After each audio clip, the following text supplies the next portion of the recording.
Welcome to the Lifepath Oracle. This is for Lifepath Master Number 11. Understanding that our Lifepath number are the lessons we came here to learn. And the challenges that we face are inevitable with each and every life path. And at some point of time, it will put a demand on us to be addressed. Now, whether we do it or not, we have free will. But I am just a messenger here to help you to navigate your path.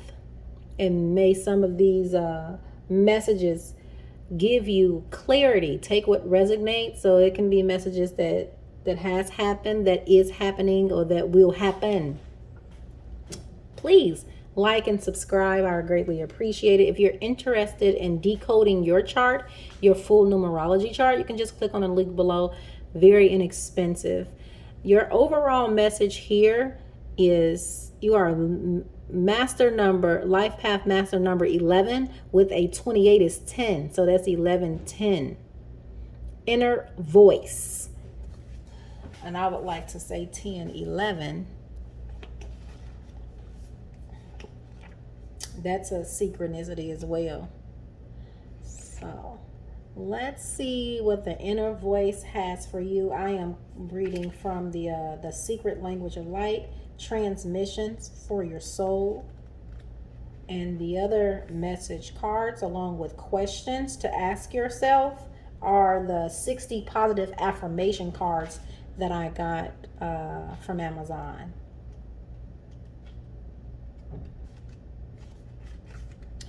Their inner voice. So your message says, tune into your inner compass. Persistent words and feelings that represent your greatest desires are dropping into your mind. Instead of putting life off until you do or be something in the future, bring your desires into the present. Every time we feel like we have gone off track, we have traveled a different path, a different road to our soul, and everything becomes a signpost to return us to our center, where we can tune in to our wise transmissions. Just as the voice on the GPS navigator tells you which way to go, your soul wisdom is always leading you towards your destination. Neither will scold you or become impatient if you take the wrong route. They will just adjust, find an alternate route to give you new direction. You can't get it wrong. Listen to reoccurring words and ideas. Pay attention to how they feel and drive forward to the ones that make your face and heart smile. I was just talking about this inner compass and following the inner voice here. So there's something that, that's coming up for you. It's happening. Your inner voice. And, no matter, I like to say, everything happened in divine timing. So just like your message here said, there's no wrong route that you can actually take. It'll just reroute you, just like your GPS. So there's a clear telltale sign that, everyone is where they're supposed to be. Your first message here is, I have an open and receptive mind. What benefits come with being open and receptive? What's one situation in which I could be more open-minded? That's trusting too. Going back to your message about trusting your inner compass, because sometimes when we end up in a different situation that we're not pleased with, after quite a few trials and revelations, and we'll think that that wasn't for us. But if we took the detour, who's to say that wasn't a lesson that we were supposed to learn? So in any situation, how can you be more open-minded even if it did not turn out the way that you expected it to turn out? There's still a lesson.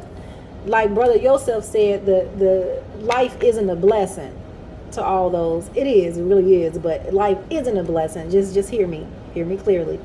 Life isn't a blessing. It's a lesson. And the sooner we learn these lessons, the better off we'll be. You see. I honor my body and believe it is a blessing.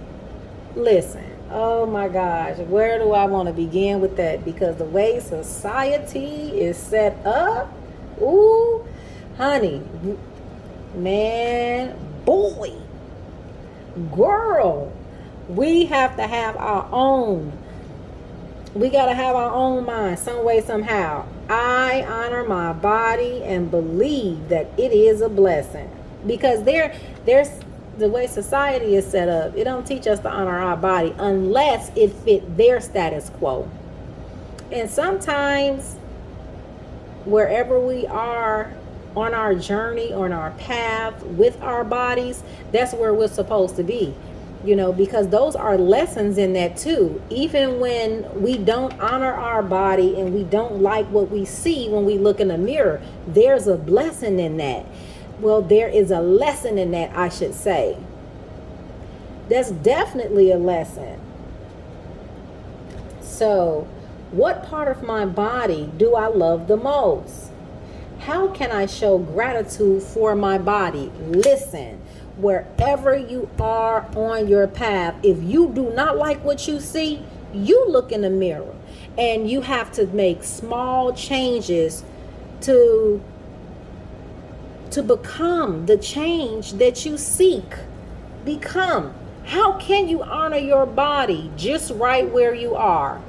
By even listening to your inner voice. You can look at yourself and say, I don't like this, I don't like, but there's an inner voice saying, you're beautiful. You just don't even understand how beautiful you are. I want you to know that you matter. I want you to know that you're beautiful just the way you are. Yes, I'm not, don't get me wrong, I'm not saying change is inevitable, okay?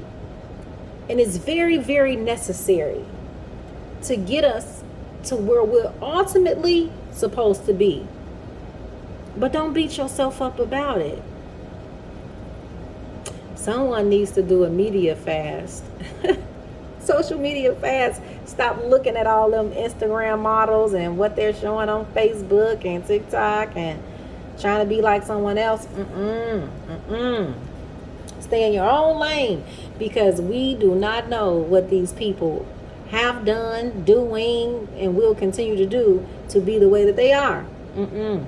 We have to we have to be in the front seat of our own vehicle. Your next message is, I find joy and pleasure in the simplest things. One thing I can do today that will bring me pleasure is honoring yourself. By having that open mind to do so will bring you the pleasure you seek. That's it. That's it right there. That's it. I speak that these messages brought you the clarity or the confirmation that you need. May your guides be with you.